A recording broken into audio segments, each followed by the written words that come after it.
আসসালামু আলাইকুম। ইকরাস cuisine and lifestyle চ্যানেলটিতে আপনাদের সবাইকে স্বাগতম। আজ আপনাদের দেখাবো খুব সহজে কিভাবে আপনারা হোয়াইট সস পাস্তা তৈরি করতে পারেন।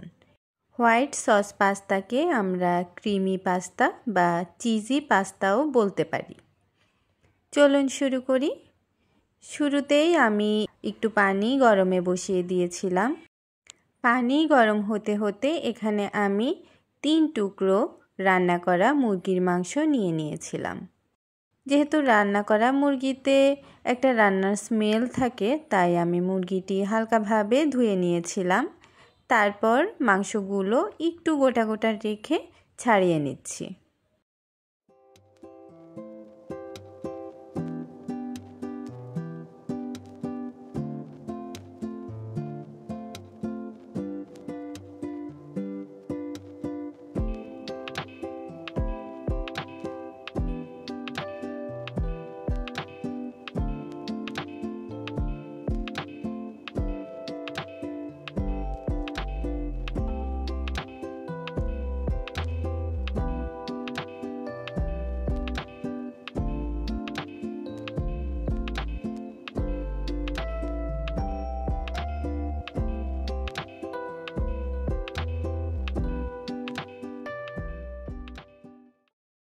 শুরুতেই আপনাদেরকে দেখিয়েছিলাম যে প্রথমে পানি বসিয়ে দেব, তারপর মুরগির মাংস ছাড়াতে নিয়েছিলাম। এখন দেখুন পানিগুলো ফুটতে শুরু করেছে। এবার ফুটন্ত পানিতে পাস্তাগুলো ছেড়ে দিব। অবশ্যই পরিমাণ মতো পাস্তা দিতে হবে। এখানে কিন্তু ক্রিমের পরিমাপও থাকবে, তাই আপনারা যতটুকু পরিমাণ পাস্তা তৈরি করতে চান তার থেকেও কম পাস্তা সেদ্ধ করবেন। এই দেখুন পাস্তা পানিতে দিয়ে দিয়েছি। তারপর এখানে আমি আপনাদেরকে দেখিয়ে দিচ্ছি মুরগিগুলো যে ছাড়িয়ে নিয়েছিলাম।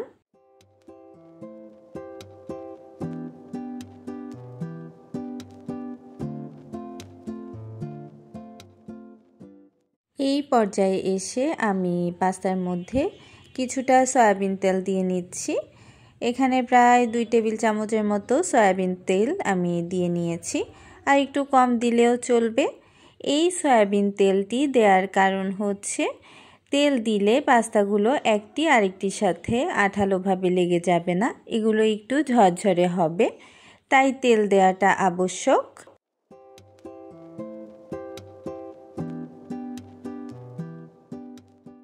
আপনারা এখানে চাইলে শুরুতে যে পানি বসিয়েছিলেন তার সাথেও তেল দিতে পারেন। আমি দিতে ভুলে গিয়েছিলাম, তাই পাস্তা দেওয়ার পর তেল দিয়েছি।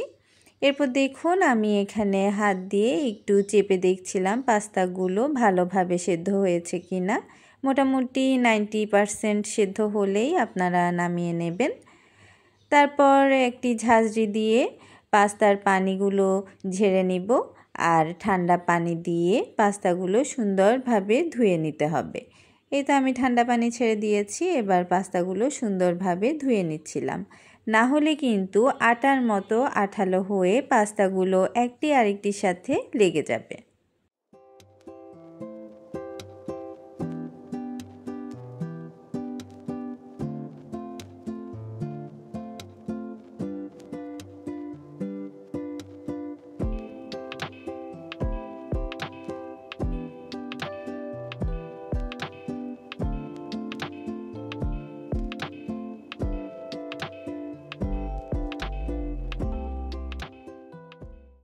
এই তো আমার মেইন দুটি জিনিস রেডি, একটি হচ্ছে সেদ্ধ পাস্তা এবং অপরটি মুরগি।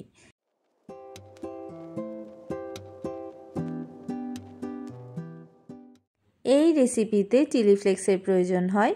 যেহেতু আমার বাসায় চিলি ফ্লেক্স ছিল না, তাই আমি 3-4টি শুকনো মরিচ একটু টেলে নিয়েছিলাম।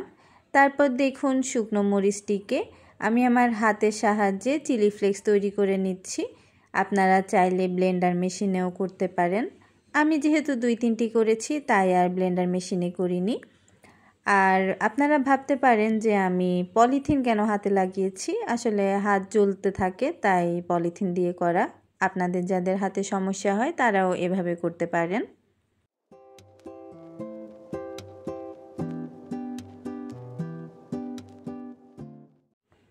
এখানে আমি 1 টেবিল চামচ বাটার নিয়েছিলাম।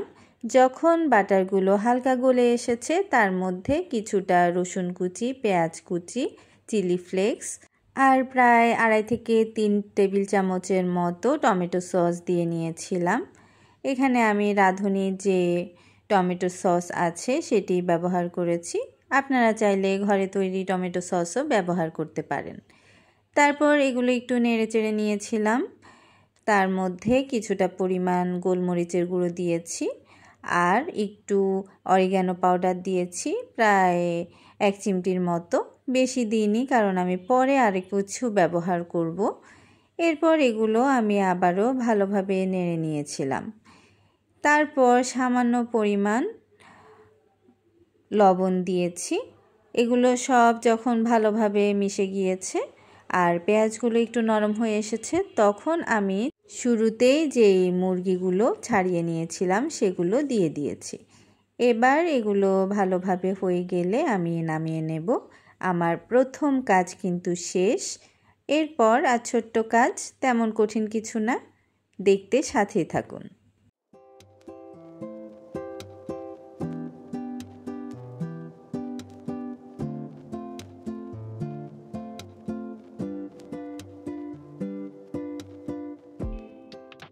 আরও একটি প্যানে আমি আরও কিছু পরিমাণ বাটার নিয়েছি, প্রায় 1.5 টেবিল চামচের মতো।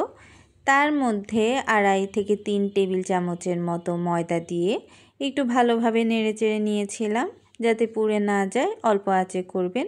এর মধ্যে আমি প্রায় 1/2 লিটারের মতো গরুর দুধ দিয়ে দিয়েছি। এবার পালা দুধের সাথে এই যে ময়দা আমি আগেই ভেজেছি সেটি ভালোভাবে মিশিয়ে নিতে হবে। এখানে দেখুন আমি ভালোভাবে মিশিয়ে নিচ্ছিলাম।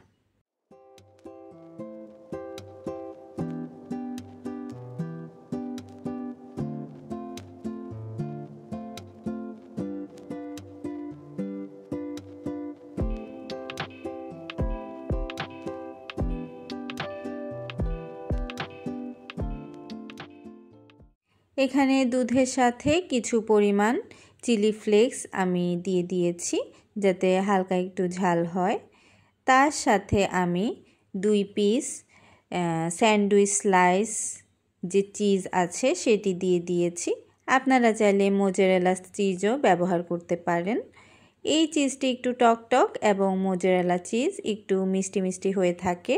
এই চিজ আমি যেহেতু ব্যবহার করেছি তাই আমি এখানে কিছুটা পরিমাণ চিনি ব্যবহার করেছি। আর মোজারেলা চিজ আপনারা যখন ব্যবহার করবেন সেই ক্ষেত্রে অবশ্যই একটু টেস্ট করে দেখবেন চিনির পরিমাণ কতটুকু আপনারা পছন্দ করেন, সেই অনুযায়ী চিনি দিবেন। তারপর এখানে আমি আরও 1 চিমটির মতো গোলমরিচের গুঁড়ো দিয়ে নিয়েছি।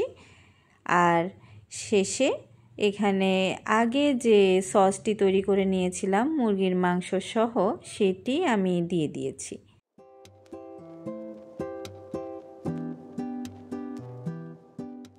ভিডিওটির এই পর্যায়ে এসে আপনাদের সবার কাছে আমার অনুরোধ থাকবে, যারা আমার ভিডিও দেখেন বা আজকে দেখছেন নতুন করে, তারা অবশ্যই যদি আমার ভিডিও একটুও ভালো লেগে থাকে একটি সাবস্ক্রাইব করে দেবেন এবং যদি ভিডিওটি একটু বেশি ভালো লেগে থাকে তাহলে লাইক দিবেন, বন্ধুদের সাথে শেয়ার করবেন অথবা আপনাদের মূল্যবান মতামতটি আমাকে কমেন্টের মাধ্যমে জানাতে পারেন। আমি কিন্তু চেষ্টা করি সবার কমেন্টের রিপ্লাই দেওয়ার জন্য।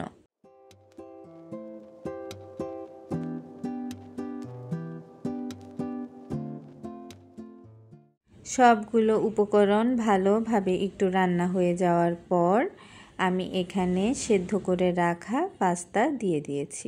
একটু ছড়িয়ে ছিটিয়ে দেবেন। আমি হাত দিয়ে একটু ছড়িয়ে ছড়িয়ে দিয়েছি। তারপর চামচ দিয়ে ভালোভাবে নেড়ে দিয়েছিলাম।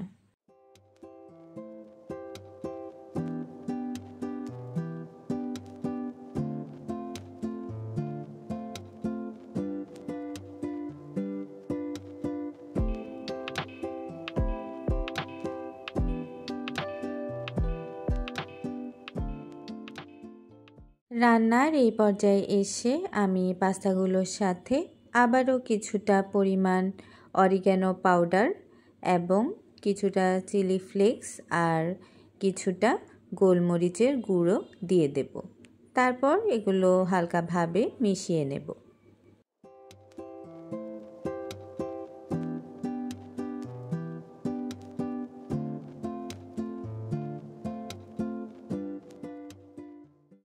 আমার রান্না কিন্তু এখন শেষ। আমি অলরেডি চুলার আগুন নিভিয়ে দিয়েছি। এখন পালা হচ্ছে সার্ভ করার। আপনাদেরকে একটু দেখিয়ে দিচ্ছিলাম পাস্তাটির লুক কেমন হয়েছে।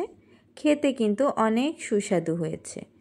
আমি এই পাস্তার সাথে কিছুটা পরিমাণ চিনিও ব্যবহার করেছি, সেটি ভিডিও করতে ভুলে গিয়েছিলাম। সম্পূর্ণ পাস্তা আমি বড় একটি বাটিতে নিয়ে নিয়েছি এবং আমাদের 3 জনের জন্য 3টি চামচ ব্যবহার করেছি। আজকের মতো এখানেই বিদায় নিচ্ছি। সবাই ভালো থাকবেন। ধন্যবাদ।